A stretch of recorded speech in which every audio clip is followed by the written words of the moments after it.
بسم اللہ الرحمن الرحیم. In the name of Allah, the Beneficent, the Merciful. الحمدللہ نحمده ونستعینه ونستغفره ونعوذ باللہ من شرور انفسنا ومن سیئات اعمالنا من يهده الله فلا مضل له ومن يضلل فلا هادي له واشهد ان لا اله الا الله وحده لا شريك له واشهد ان محمدا عبده ورسوله. يا ايها الذين امنوا اتقوا الله حق تقاته ولا تموتن الا وانتم مسلمون. يا ايها الناس اتقوا ربكم الذي خلقكم من نفس واحدة وخلق منها زوجها وبث منهما رجالا كثيرا ونساء واتقوا الله الذي تساءلون به والأرحام إن الله كان عليكم رقيبا. يا أيها الذين آمنوا اتقوا الله وقولوا قولا سديدا يصلح لكم أعمالكم ويغفر لكم ذنوبكم ومن يطع الله ورسوله فقد فاز فوزا عظيما. أما بعد فإن أصدق الحديث كتاب الله وأحسن الهدي هدي محمد صلى الله عليه وسلم وشر الأمور محدثاتها وكل محدثة بدعة وكل بدعة ضلالة وكل ضلالة في النار. فأعوذ بالله السميع العليم من الشيطان الرجيم.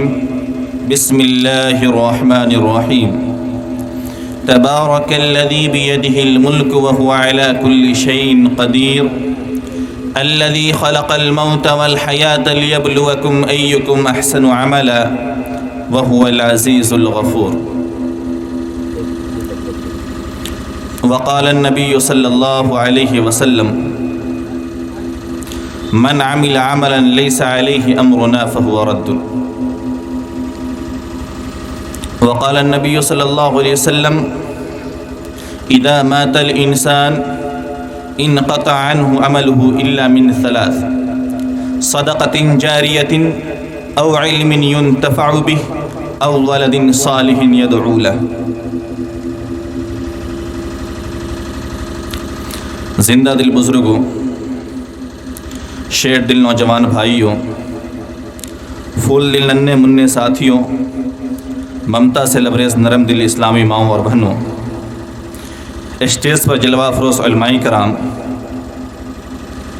اللہ رب العالمین کا احسان و کرم ہے کہ ہم لوگ ابھی ایک ایسی مجلس میں بیٹھے ہوئے ہیں جہاں پر انشاءاللہ قرآن و حدیث کے متعلق گفتگو کی جائیں گی.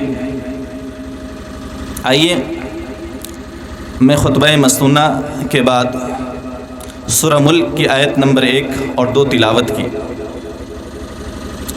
اللہ رب العالمین کا فرمان ہے تبارک الذی بیدہ الملک، بابرکت ہے وہ ذات جس کی ہاتھ میں بادشاہت ہے. الذی خلق الموت والحیات لیبلوکم ایکم احسن عملا. تبارک الذی بیدہ الملک، بابرکت ہے وہ ذات جس کی ہاتھ میں بادشاہت ہے. الذی خلق الموت والحیات وہو علی کل شیء قدیر، اور وہ ہر چیز پر قادر ہے. الذی خلق الموت والحیات، جس نے موت و حیات کو پیدا کیا، جس نے زندگی کو پیدا کیا اور موت کو پیدا کیا. مقصد کیا ہے؟ اللہ رب العالمین آگے ذکر کر رہا ہے الذی خلق الموت والحیات لیبلوکم، ہم نے موت اور حیات کو اس وجہ سے پیدا کیا تاکہ ہم تمہیں آزمائیں، ہم تمہارا امتحان لیں، ہم تمہارا ٹیسٹ لیں. ایکم احسن عملا، اے میرے بندو تم میں سے کون ہو جو بہترین عمل کر کے میرے پاس آئے. اس آیت میں ہم غور کریں، اللہ رب العالمین نے ہمیں یہ نہیں کہا کہ تم میں سے کون ہے جو اکثر عمل کر کے لائے، بہت ہی زیادہ عمل کر کے لائے، نہیں۔ اللہ رب العالمین نے کہا ایکم احسن عملا، اے میرے بندو تم میں سے کون ہے جو اچھا عمل کر کے لائے۔ پتہ چلا کہ عمل دو طرح کے ہوتے ہیں، ایک اچھا عمل۔ اللہ رب العالمین ہمیں دنیا میں اس وجہ سے بھیجا کہ ہم اچھا عمل کر کے جائیں۔ اللہ رب العالمین نے اکثر و عملہ نہیں کہا کہ تم زیادہ عمل کر کے آؤ۔ اب ایک سوال پیدا ہوتا ہے کہ اچھا عمل کون ہے؟ آئیے ہم حدیث سے اس کا جواب تلاش کرتے ہیں، ڈھونڈتے ہیں۔ اللہ کے نبی جناب محمد الرسول اللہ صلی اللہ علیہ وسلم ہر خطبہ جمعہ میں یہ جملہ کہا کرتے تھے کہ فَإِنَّ خَيْرَ الْحَدِيثِ كِتَابُ اللَّهِ، کہ سب سے بہترین بات یہ اللہ کی کتاب ہے، یعنی قرآن مجید ہے۔ وَخَيْرَ الْهَدْيِ هَدْيُ مُحَمَّدٍ صلی اللہ علیہ وسلم، اور سب سے بہترین رہنمائی کسی کی ہے تو وہ جناب محمد الرسول اللہ صلی اللہ علیہ وسلم کی رہنمائی ہے۔ وَشَرَّ الْأُمُورِ مُحْدَثَاتُهَا، اور سب سے برا عمل کوئی ہے تو وہ یہ ہے کہ شریعت اسلامیہ کے اندر دین کے نام پر ثواب کے ارادہ سے کوئی نیا چیز ایجاد کرنا۔ اللہ کے نبی صلی اللہ علیہ وسلم ہر خطبہ مستونہ میں اس کو بیان کرتے تھے، ہر خطبہ جمعہ میں بیان کرتے تھے۔ اور آگے کہا وَشَرَّ الْأُمُورِ مُحْدَثَاتُهَا، کہ سب سے بری چیز، سب سے بیکار عمل وہ ہے کہ کوئی انسان دین کے نام پر دین کے اندر ثواب کی نیت سے نیا کام ایجاد کرے۔ وَكُلَّ مُحْدَثَةٍ بِدْعَةٍ، اور اے لوگو جان لو کہ دین کے اندر نئی چیز ایجاد کرنا یہ بدعت ہے۔ وَكُلَّ بِدْعَةٍ ضَلَالَةٍ، اور ہر بدعت گمراہی ہے۔ وَكُلَّ ضَلَالَةٍ فِي النَّارِ، اور ہر گمراہی جہنم میں لے جانے والی۔ اس حدیث سے ہمیں یہ معلوم ہوا کہ ہم کوئی بھی عمل اگر کر رہے ہیں، ہمارا مقصد یہ ہوتا ہے کہ ہم اس عمل کو کر کے اپنے ثواب میں اضافہ کریں۔ لیکن میرے بھائیو کان کھول کر سن لیں، آپ جو چاہے عمل اس نیت سے، اس ارادے سے نہیں کر سکتے کہ ہمارے ثواب میں اضافہ ہو جائے گا، بلکہ ہم وہی عمل کر سکتے ہیں جو جناب محمد الرسول اللہ صلی اللہ علیہ وسلم نے کیا۔ اللہ کے نبی صلی اللہ علیہ وسلم نے جو عمل نہیں کیا، ہم وہ عمل ثواب کی نیت سے نہیں کر سکتے۔ حضرت عائشہ صدیقہ رضی اللہ عنہا فرماتی ہیں من عمل عملا لیس علیہ امرنا فہو رد، کہ کوئی انسان ایسا عمل کرتا ہے جس عمل کے اندر جناب محمد الرسول اللہ صلی اللہ علیہ وسلم کا مہر نہ ہو، ایسا عمل مردود ہے، قابل قبول نہیں۔ تین شخص حضرت عائشہ صدیقہ رضی اللہ عنہا کے پاس آتی اور کہتی ہیں اللہ کے نبی صلی اللہ علیہ وسلم کون کون سا عمل کرتے ہیں؟ حضرت عائشہ صدیقہ رضی اللہ عنہا جب اللہ کے نبی صلی اللہ علیہ وسلم کے عمل کے بارے میں بتلاتی ہیں تو وہ تین شخص اپنے آپ کو عمل کے اعتبار سے بہت ہی کمتر سمجھتا ہے، اور اپنے آپ آپس میں وہ گفتگو کرتا ہے کہ اے لوگو سن لو، جناب محمد الرسول اللہ صلی اللہ علیہ وسلم تو وہ ہیں لیغفر لک اللہ ما تقدم من ذنبک وما تأخر کا جسے سرٹیفکیٹ حاصل ہے، جس کے اگلے اور پچھلے گناہ معاف ہو چکے ہیں، وہ اتنا زیادہ عمل کرتے ہیں، ہم تو گناہگار انسان ہیں، ہمیں چاہیے کہ ہم ان سے زیادہ عمل کریں۔ ایک شخص نے یہ کہا کہ میں روزانہ روزہ رکھوں گا، دوسرا شخص نے یہ کہا کہ میں شادی ہی نہیں کروں گا، تیسرا شخص یہ کہا کہ میں رات کو سوؤں گا ہی نہیں بلکہ پوری رات تہجد پڑھ کے اللہ رب العالمین کی عبادت میں گزاروں گا۔ اللہ کے نبی صلی اللہ علیہ وسلم جب آتے ہیں، آپ کی بیوی عائشہ صدیقہ رضی اللہ عنہا کہتی ہیں اے اللہ کے نبی، تین لوگ آئے ہوئے تھے اور انہوں نے آپ کے عمل کے بارے میں جب مجھ سے پوچھا، میں نے جب آپ کے عمل کے بارے میں بتلائے تو انہوں نے کہا کہ یہ تو ہم تو ان کے اعتبار سے بہت ہی کم عمل کر رہے ہیں۔ گویا کہ ایک نے یہ کہا کہ میں کبھی شادی ہی نہیں کروں گا، دوسرا نے یہ کہا کہ میں دن روزانہ روزہ رکھوں گا، تیسرا نے یہ کہا کہ میں رات میں سوؤں گا نہیں بلکہ رات میں قیام اللیل کروں گا، تہجد کی نمازیں پڑھوں گا۔ اللہ کے نبی صلی اللہ علیہ وسلم تینوں کو بلاتے ہیں، کیا تم عمل کے معاملے میں مجھ سے آگے بڑھنا چاہتے ہو؟ سنو، میں روزہ بھی رکھتا ہوں، میں کھاتا بھی ہوں، میں شادی بھی کیا ہوں، میں رات میں تہجد کی نماز بھی پڑھتا ہوں، میں قیام اللیل بھی کرتا ہوں اور سوتا بھی ہوں، میں شادی بھی کیا ہوں۔ اے لوگو سن لو، تم مجھ سے آگے عمل کے معاملے میں بڑھنے کی کوشش نہ کرو۔ میرے بھائیو، امام مالک رحمہ اللہ علیہ فرماتے ہیں، کوئی شخص اللہ کے نبی صلی اللہ علیہ وسلم کے گزر جانے کے بعد، یہ شریعت کے مکمل ہو جانے کے بعد، اللہ رب العالمین نے میدان عرفات میں قرآن کی یہ آیت جب نازل کی، اليوم اکملت لکم دینکم واتممت علیکم نعمتی ورضیت لکم الاسلام دینا، اليوم اکملت لکم، کہ ہم نے آج کے دن اس دن کو مکمل کر دیا، الیوم اکملت لکم دینکم واتممت علیکم نعمتی، اور اپنی نعمت کو تم پر تمام کر دیا، ورضیت لکم الاسلام دینا، اور اسلام جیسے دین سے میں نے راضی ہو گیا۔ اس کے بعد اگر شریعت کے اندر کوئی نئی چیز نیک کام کے نام سے اگر ایجاد کرتا ہے تو سن لو، دو کام میں سے ایک کام وہ کر رہا ہے۔ نمبر ایک، یا تو وہ اس بات کا اقرار کر رہا ہے کہ اللہ کے نبی جناب محمد الرسول اللہ صلی اللہ علیہ وسلم نعوذ باللہ من ذالک پوری دین ہم تک نہیں پہنچائے، بلکہ دین کے اندر کچھ نیکیاں، کچھ عبادتیں، کچھ نیکی کا کام ایسے تھے جن کو اللہ کے نبی جناب محمد الرسول اللہ صلی اللہ علیہ وسلم نے چھپا لیا، نعوذ باللہ من ذالک۔ ان کا ایک یہ ماننا ہے، یا پھر دوسرا یہ کہ وہ ایک ایسے دین کو لانا چاہ رہے ہیں جو جناب محمد الرسول اللہ صلی اللہ علیہ وسلم سے بہتر دین ہو، نعوذ باللہ من ذالک۔ اگر دین کے اندر کوئی نئی چیز ایجاد کرتا ہے تو دو کاموں میں سے ایک کام وہ کر رہا ہے۔ آج ہم بر صغیر کے اندر دیکھیں، دین کے اندر ثواب کے نام سے بہت سارے کام، بہت سارا عمل ہم کر رہے ہیں۔ ہمارا یہ ماننا ہوتا ہے، ہماری یہ سوچ ہوتی ہے کہ ہم اس کو کر کے ثواب حاصل کریں گے، ہم اللہ رب العالمین کا تقرب حاصل کریں گے، ہم اللہ رب العالمین کے نیک بندے بن جائیں گے۔ میرے بھائیوں، ایک دو واقعہ دیکھ لیں، صحابہ کرام کا کیا معاملہ تھا۔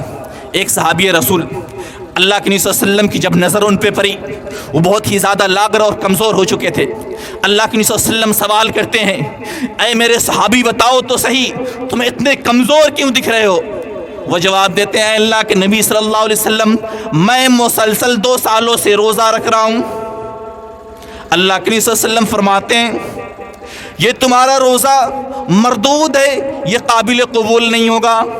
کس نے تمہیں کہا تھا اپنے جان کو ہلاکت میں ڈالو اور مسلسل روزہ رکھو؟ اگر کسی انسان کو روزہ رکھنا ہے تو وہ صوم داؤدی رکھ سکتا ہے۔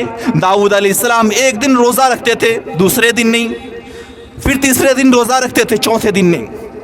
اگر کوئی زیادہ روزہ رکھنا چاہے تو شریعت کے اندر یہ گنجائش ہے۔ ان کی سوچ تو اچھی تھی نا، صحابہ کرام کیا سوچ رہے تھے کہ ہم روزہ رکھ کے اللہ رب العالمین کو راضی کریں گے، لیکن اللہ کے نبی صلی اللہ علیہ وسلم کا مہر نہیں تھا اس عمل پر، اس وجہ سے یہ عمل قابل قبول نہیں تھا۔ ایک صحابی بقرعید کے روز صبح صبح اٹھتے، نماز سے پہلے جانور ذبح کرتے ہیں، ان کے کھال کو الگ کرتے ہیں، گوشت بنانے کا اپنے بیوی کو حکم دیتے ہیں، اور پھر عیدگاہ کی طرف نماز کے لیے نکلتے ہیں۔ اللہ کے نبی صلی اللہ علیہ وسلم نماز کے بعد خطبہ دیتے ہیں اور کہتے ہیں، اے لوگوں سن لو، جس نے میرے طریقہ پر نماز پڑھا اس کی نماز قبول ہو گئی، اور جو میرے طریقے پر نماز کے بعد قربانی کرے گا اس کی قربانی بھی قابل قبول ہوگی۔ ایک صحابی اٹھ کھڑے ہوئے اور کہنے لگے، اے اللہ کے نبی صلی اللہ علیہ وسلم، میں تو نماز سے پہلے ہی جانور ذبح کر دیا، میری تو خواہش یہ تھی، میں تو یہ چاہ رہا تھا، میری سوچ تو یہ تھی کہ میں کیوں نہ نماز سے پہلے جانور ذبح کر دوں تاکہ میرے جانور کا گوشت تیار ہو جائے، جب میں نماز سے واپس گھر پہ آؤں میرے گھر کے اندر یہ گوشت تیار ہو اور میرا گوشت سب سے پہلے اپنے محلے کے مسکینوں کے پاس، غریب اور محتاجوں کے پاس پہنچے۔ سوچ کتنی اچھی تھی، سوچ کتنی اچھی تھی، لیکن اللہ کے نبی صلی اللہ علیہ وسلم نے کہا کہ تم نے جو قربانی کیا، تم نے جو جانور کو ذبح کیا، یہ میرے طریقہ پہ نہیں تھا. گویا کہ وہ ایک صرف گوشت ہے جس کو کھا کے کوئی افسردہ ہو سکتا ہے، لیکن یہ قربانی نہیں ہے کیونکہ یہ میرا طریقہ نہیں. آپ ذرا غور کیجیے، صحابہ کرام ان کی سوچ شریعت کے اندر کوئی ایسے عمل کو کرنے کی جس پہ اللہ کے نبی صلی اللہ علیہ وسلم کا مہر نہ ہو، جس کا اللہ کے نبی جناب محمد رسول اللہ صلی اللہ علیہ وسلم نے کرنے کا حکم نہ دیا ہو، وہ عمل قابل قبول نہیں ہو سکتا. ایک صحابی رسول ہے حضرت امیر معاویہ رضی اللہ عنہ، امیر المؤمنین ہوتے ہیں. وہ جب حج کر رہے ہوتے ہیں تو حج کے دوران دو کارنر ہوتا ہے خانہ کعبہ کا جس کا استعلام کرنا ہوتا ہے، چھونا ہوتا ہے. ایک رکن یمانی اور ایک حجر اسود، لیکن وہ چاروں کونا کو چھو رہے تھے، استعلام کر رہے تھے. حضرت عبداللہ ابن مسعود رضی اللہ عنہ کی نظر پڑتی ہیں. وہ کہتے اے امیر المؤمنین، یہ آپ کیا کر رہے ہیں؟ میں نے تو اللہ کے نبی جناب محمد الرسول اللہ صلی اللہ علیہ وسلم کو دیکھا کہ صرف 2 کارنر کا استعلام کرتے تھے، آپ 4 کارنر کا استعلام کیوں کر رہے ہیں؟ وہ کہتے ہیں اس میں حرج کی کیا بات ہے؟ حضرت عبداللہ ابن مسعود رضی اللہ عنہ کہتے، عبداللہ ابن عباس رضی اللہ عنہ کہتے ہیں کہ اے امیر المؤمنین، لقد کان لکم فی رسول اللہ اسوۃ حسنہ، ہمارے لیے جناب محمد رسول اللہ صلی اللہ علیہ وسلم کی زندگی آئیڈیل ہے، اسوہ ہے، اور سب سے بہترین عمل وہ ہے جو جناب محمد رسول اللہ صلی اللہ علیہ وسلم نے کیا، ہم ان سے آگے نہیں بڑھ سکتے. چنانچہ امیر معاویہ رضی اللہ عنہ وہ فوراً اس بات سے رجوع کرتے اور کہتے کہ ہاں میں غلطی پہ تھا. میرے بھائیوں، اب ایک سوال یہ پیدا ہوتا ہے کہ اگر شریعت کے اندر یہ گنجائش نہیں کہ کوئی بھی نیک کام کا ارادہ کر کے ہم کر لیں اور وہ قابل قبول ہوگا، تو پھر شریعت کے اندر بہت سارے ایسے کام کا ایجاد کیوں ہوا، کیسے ہوا، جس کا شریعت کے اندر کوئی دلیل موجود نہیں؟ تو اس میں جو بادشاہ تھے اور جو علماء سو تھے ان کا بہت ہی بڑا کردار تھا. وہ اپنے حساب سے دین کے اندر تبدیلیاں، تغیر اور چینجنگ کیا کرتے تھے. بادشاہ اپنے خواہش کے اعتبار سے کچھ علماء سو کو اپنے پاس رکھتے اور اپنے حساب کا فتویٰ ان سے لیتے تھے اور دین کے اندر نئی نئی چیزیں ایجاد کرتے تھے. امام مالک رحمۃ اللہ علیہ کی زندگی میں ان کے دور میں ایک واقعہ پیش آیا. ایک بادشاہ تھا، وہ کہیں گشت پہ نکلا، ایک لڑکی پہ نظر پڑی جو پہلے سے شادی شدہ تھی. اس لڑکی کو دیکھنے کے بعد اس کی خوبصورتی کے اندر وہ جکر گیا اور اس نے درباری ملاؤں کو اپنے پاس بلایا اور کہنے لگا کہ مجھے یہ لڑکی پسند ہے لیکن یہ شادی شدہ ہے، کوئی ایسا مسئلہ بتاؤں کہ میں اس سے شادی کر سکتا ہوں. درباری ملا نے جی حضوری کیا اور کہا کہ حضرت یہ مملکت آپ کی، آپ تو یہاں کے بادشاہ ہیں، آپ اس کے شوہر کو حکم دے، وہ آپ کے رعایا ہے، آپ اس کے شوہر کو حکم دے، پھر بعد میں جب عدت گزر جائے آپ اس سے شادی کر لیں. اس کا شوہر اسے طلاق دے گا اور پھر آپ اس سے شادی کر لیں گے. چنانچہ یہ بات امام مالک رحمۃ اللہ علیہ تک پہنچی. امام مالک نے کہا کہ نہیں، یہ غلط ہے.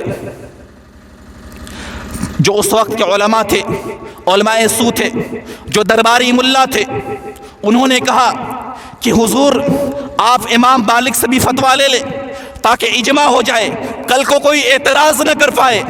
وہ بادشاہ امام مالک رحمۃ اللہ علیہ کے پاس آتے ہیں اور کہتے مالک فتویٰ دے دو. امام مالک نے کہا کہ نہیں، میں فتویٰ نہیں دے سکتا، میں درباری ملا نہیں ہوں بلکہ میں جناب محمد رسول اللہ صلی اللہ علیہ وسلم کے شریعت کا پاسبان ہوں، میں یہ فتویٰ نہیں دے سکتا. بادشاہ نے کہا مالک فتویٰ دے دو، نہیں تو میں تمہارا وہ حال کروں گا، عبرت کا نشان بنا دوں گا. امام مالک نے کہا جو کرنا ہے کر لو، میں یہ فتویٰ نہیں دے سکتا. چنانچہ امام مالک رحمۃ اللہ علیہ، اللہ ان کی قبروں کو نور سے بھر دے، امام مالک رحمۃ اللہ علیہ کے سر کو چھیلا گیا، امام مالک رحمۃ اللہ علیہ کے بالوں کو چھیلا گیا، داڑھیوں کو مونڈا گیا، ان کے چہرے پر توا پھیرا گیا، گدھے پر بیٹھایا گیا، گلیوں اور کوچیوں میں گھمایا گیا۔ امام مالک رحمۃ اللہ علیہ کو پہلی نظر کوئی دیکھتے تھے تو نہیں پہچان پاتے تھے کہ یہ کون ہے، لیکن امام مالک رحمۃ اللہ علیہ گدھے پر بیٹھ کر جب گھوم رہے تھے اس وقت یہ صدا بلند کر رہے تھے، من عرفنی فقد عرفنی ومن لم یعرفنی الا مالک بن انس، جس نے مجھے پہچان لیا، جس نے مجھے نہیں پہچانا وہ جان لے کہ میں مالک ابن انس ہوں۔ اقول طلاق المکرہ لا یجوز، میرا یہ کہنا ہے کہ زبردستی کا طلاق نہیں ہوتا۔ میں جناب محمد رسول اللہ صلی اللہ علیہ وسلم کے اس شریعت کا پاسمانی کر رہا ہوں جس کے وجہ سے مجھے یہ سزا دیا جا رہا ہے۔ تو یہ کہ جو بادشاہ ہوا کرتے تھے وہ اپنے خواہش کے مطابق شریعت کو تبدیل کیا کرتے تھے، اسی وجہ سے جو صوفی قسم کے علماء سو ہوتے تھے وہ اپنے پیٹ کے خاطر نئی شریعت ایجاد کرتے تھے۔ میرے بھائیوں، ایک وقت ایسا تھا ہندوستان کے اندر بہت دور تک علماء کی کوئی تعداد نہیں تھی، علماء موجود نہیں تھے، علماء ڈھونڈنے سے نہیں ملا کرتے تھے، بلکہ ایسے واقعات آئیں کہ ایک شخص جانور کو ذبح کیا، ذبح کرنے کے بعد آپس میں اختلاف ہو گیا کہ یہ جانور کو جو ذبح کیا گیا ہے کیا یہ طریقہ درست ہے یا نہیں ہے۔ لوگوں نے علماء کی طرف رجوع کرنا چاہا، علماء کے پاس جب فتویٰ لینے گئے، کئی دن کا سفر کرنے کے بعد جب علماء کے پاس پہنچے اور فتویٰ لے کر واپس آئے، جب تک کہ وہ جانور سر کر بوسیدہ ہو گیا۔ یہ حالت تھی۔ ان حالتوں میں علماء سنے، جو لوگ سادہ لوگ تھے، جن لوگوں کے دلوں میں اللہ رب العالمین کی محبت تھی، اللہ کے نبی کی محبت تھی، اللہ کے اولیاء کی محبت تھی، نیک اور صالح لوگوں کی محبت تھی، ان لوگوں کو بلیک میل کیا اور طرح طرح کے قصے کہانیاں نکالتا۔ کبھی یہ کہتا کہ اے لوگوں سنو، میں تمہارے فلاں رشتہ دار کو، میں تمہارے ابا کو، یا میں تمہارے اماں کو، یا میں تمہارے فلاں رشتہ دار کو خواب میں دیکھا ہوں کہ ان کے پاس کپڑا نہیں ہے، تم ایسا کرو کہ ایک کپڑا مجھے دے دو جس کی وجہ سے تمہارے آباء و اجداد تک یہ کپڑا پہنچ جائے گا۔ کسی نے اس طرح یوں بہکایا لوگوں کو کہ دیکھو تمہارے جو ابا تھے ان کے پاس جوتا نہیں ہے، میں نے خواب میں دیکھا وہ بہت ہی زیادہ پریشان ہیں۔ کسی نے یہ کہا کہ میں نے خواب میں دیکھا کہ تمہارے آباء و اجداد بہت ہی زیادہ بھوکے تھے، تم ان کو کھانا کھلا دو، ان کا پیٹ بھر جائے گا۔ میرے بھائیوں، لیکن سوال یہ ہے کہ کیا اللہ کے نبی جناب محمد رسول اللہ صلی اللہ علیہ وسلم کے دور میں،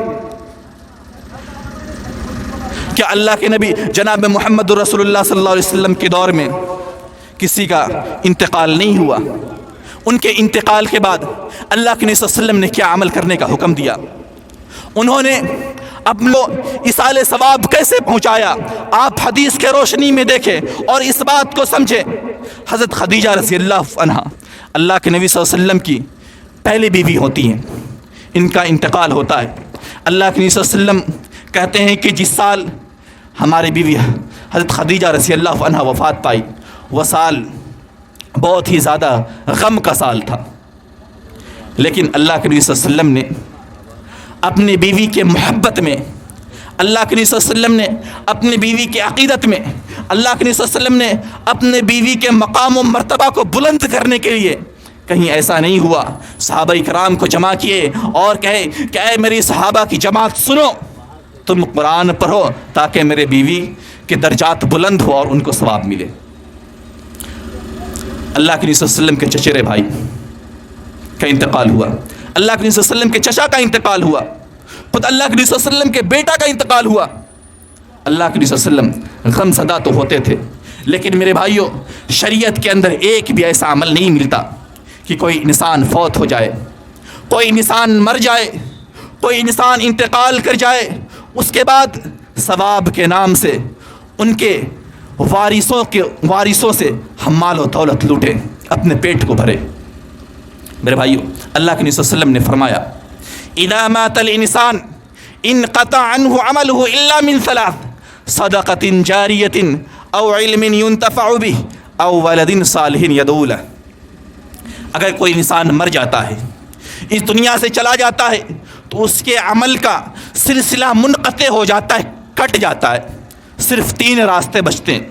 مسلم شریف کی حدیث ہے، اللہ کے نبی جناب محمد رسول اللہ صلی اللہ علیہ وسلم فرما رہے ہیں، کوئی عام انسان نہیں فرما رہا، کوئی عام انسان نہیں کر رہا، کوئی مولوی ملا نہیں کر رہا، کوئی عالم فاضل نہیں کر رہا، بلکہ اللہ کے نبی جناب محمد رسول اللہ صلی اللہ علیہ وسلم کر رہے ہیں۔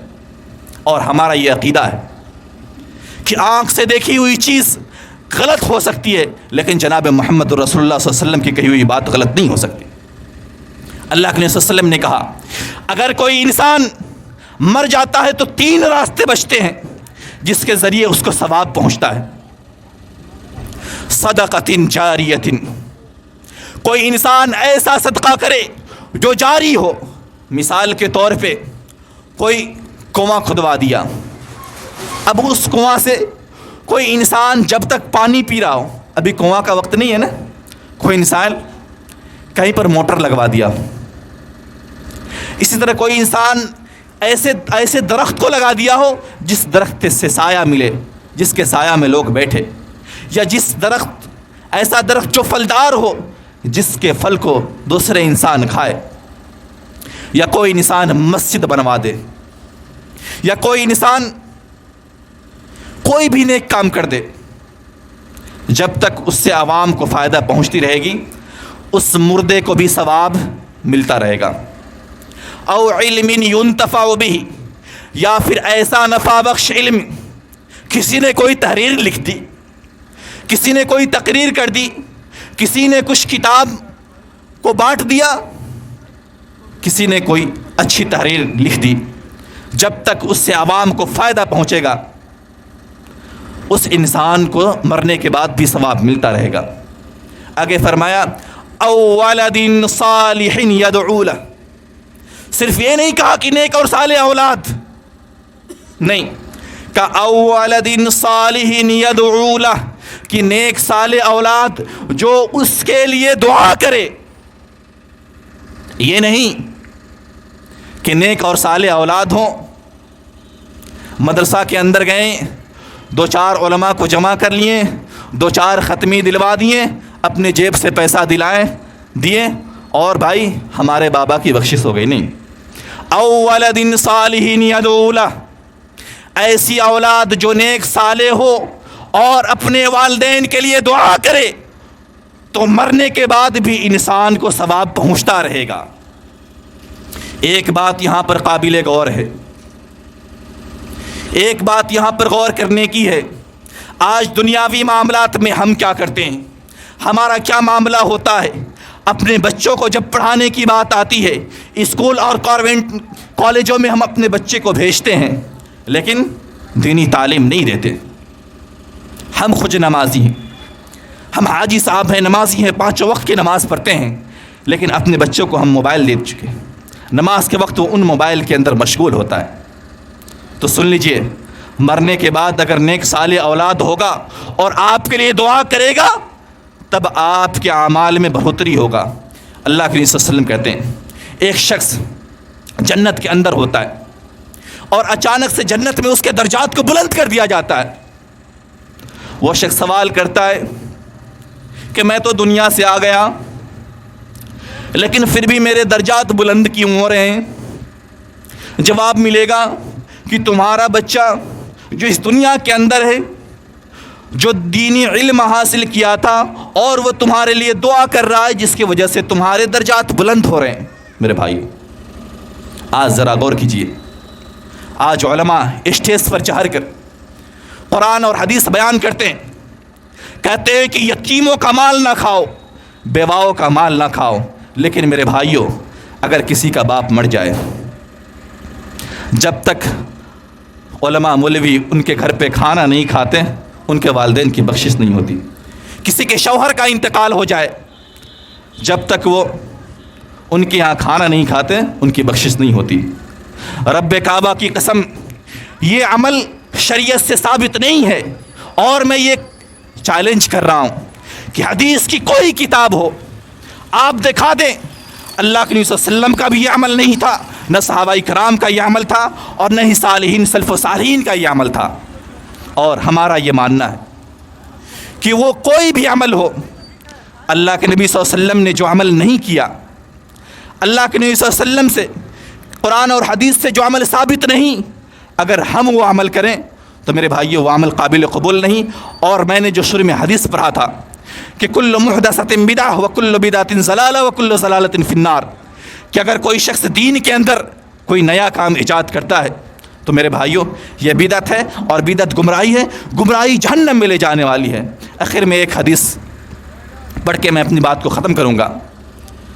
کل قیامت کے روز اللہ کے نبی جناب محمد رسول اللہ صلی اللہ علیہ وسلم حوض کوثر کے میدان پر ہوں گے اور اپنے امتی کو حوض کوثر کے پانی سے سیراب کر رہے ہوں گے، اپنے امتی کو پانی پلا رہے ہوں گے۔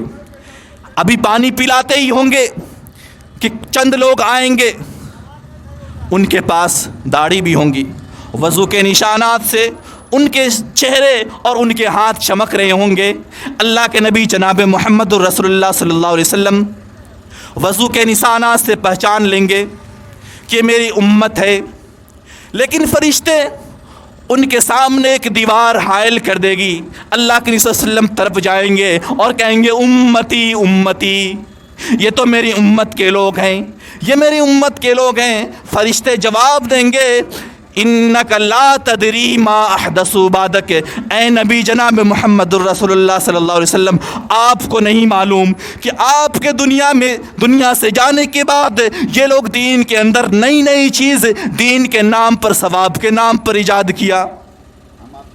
اللہ کے نبی جناب محمد الرسول اللہ صلی اللہ علیہ وسلم جو رحمت للعالمین تھے، دونوں جہان کے لیے رحمت تھے، آپ کا دنیا کے اندر معاملہ یہ تھا، طائف والوں نے آپ کے اوپر پتھر پھینکا، آپ کو لہولہان کر دیا، آپ کے سر سے خون نکلا، آپ کے جوتی میں جم گیا۔ فرشتے آتے ہیں اور کہتے ہیں اے اللہ کے نبی آپ حکم کرے، ان طائف والوں کو 2 پہاڑوں کے بیچ میں پیس دیتا ہوں۔ اللہ کے نبی صلی اللہ علیہ وسلم کہتے ہیں نہیں، مجھے امید ہے کہ آنے والی نسل میری باتوں کو ضرور سمجھے گی۔ اللہ کے نبی صلی اللہ علیہ وسلم کی بیٹی حضرت زینب رضی اللہ عنہا، ان کو اتنے دردناک طریقے سے شہید کیا گیا، خنجر پیٹ میں مارا گیا، وہ حاملہ تھی، خنجر پیٹ میں لگا، بچہ زمین پر گر گیا اور اس تکلیف کو، شدت کو برداشت نہ کر سکی اور تڑپ تڑپ کر اللہ کے نبی صلی اللہ علیہ وسلم کے سامنے دم توڑ دی۔ فتح مکہ کا موقع آیا، اس کا قاتل جب سامنے آیا اور کہا اے اللہ کے نبی صلی اللہ علیہ وسلم کیا آپ مجھے بھی معاف کر دیں گے؟ اللہ کے نبی صلی اللہ علیہ وسلم کہتے ہیں مجھے نہیں پتا تمہارا جرم کیا ہے، تم اپنا جرم بتاؤ۔ وہ کہتا ہے اے اللہ کے نبی صلی اللہ علیہ وسلم میں حبار ابن اسود ہوں، میرا جرم یہ ہے کہ میں آپ کے بیٹی حضرت زینب رضی اللہ عنہا کا قاتل ہوں۔ اللہ کے نبی صلی اللہ علیہ وسلم کی آنکھوں میں آنسو آ جاتے ہیں اور آپ رونے لگتے ہیں، کہتے ہیں اے حبار سن لو، میری بیٹی زینب جو میرے سامنے تڑپ تڑپ کر دم توڑی تھی، مجھے اتنی زیادہ تکلیف ہوئی کہ اگر میری زندگی کے پریشانیوں کو ترازو کے ایک پلڑے پر رکھ دیا جائے اور دوسری پلڑے پر اس تکلیف کو رکھ دیا جائے تو پھر بھی یہ تکلیف بھاری پڑ جائے گی، لیکن جاؤ میں تجھے معاف کرتا ہوں، لیکن آج کے بعد میری نظر کے سامنے تو نہ آنا، کیونکہ جب تم میری نظر کے سامنے آؤ گے میرے بیٹی کی تڑپتی ہوئی لاش میرے سامنے آ جائے گا۔ ذرا غور کیجئے، اللہ کے نبی صلی اللہ علیہ وسلم ایسے دشمن کو بھی معاف کر دیتے ہیں، لیکن جب نبی کو یہ پتا چلے گا کہ یہ وہ لوگ تھے جو دین کے اندر ثواب کے نام سے، عمل کے اعتبار سے نئی چیز ایجاد کرتے تھے، اللہ کے نبی صلی اللہ علیہ وسلم کہیں گے سحقن سحقن لمن غیر بادی، ہٹ جاؤ، دور ہو جاؤ۔ اللہ کے نبی صلی اللہ علیہ وسلم دھتکار دیں گے اور کہیں گے لمن غیر آبادی، جس نے میرے بعد دین کے اندر تغیر اور تبدیلیاں کیا۔ آخر میں اللہ تعالیٰ سے دعا ہے کہ الہ العالمین تو ہم تمام مسلمانوں کو سننے سے زیادہ عمل کرنے کی توفیق عطا فرما۔ الہ العالمین تو ہم تمام مسلمانوں کو صحیح شریعت سمجھنے کی توفیق عطا فرما۔ الہ العالمین میں نے جو بات کیا قرآن اور حدیث کے روشنی میں بات کیا، اور آپ سے بھی گزارش ہے کہ میری وہ باتیں جو قرآن اور حدیث کے مطابق تھی آپ اسے قبول کیجئے، اور جو باتیں میں نے قرآن اور حدیث کے خلاف اگر کیا تو یہ بات شیطان کی طرف سے تھی. میں اسے اللہ رب العالمین سے معافی چاہتا ہوں. اللہ رب العالمین ہم تمام مسلمان کے درجات کو بلند کرے. الہ العالمین تو ہم تمام مسلمان کے اعمال کو، الہ العالمین تو ہم تمام مسلمان کے نیکیوں کو قبول کر.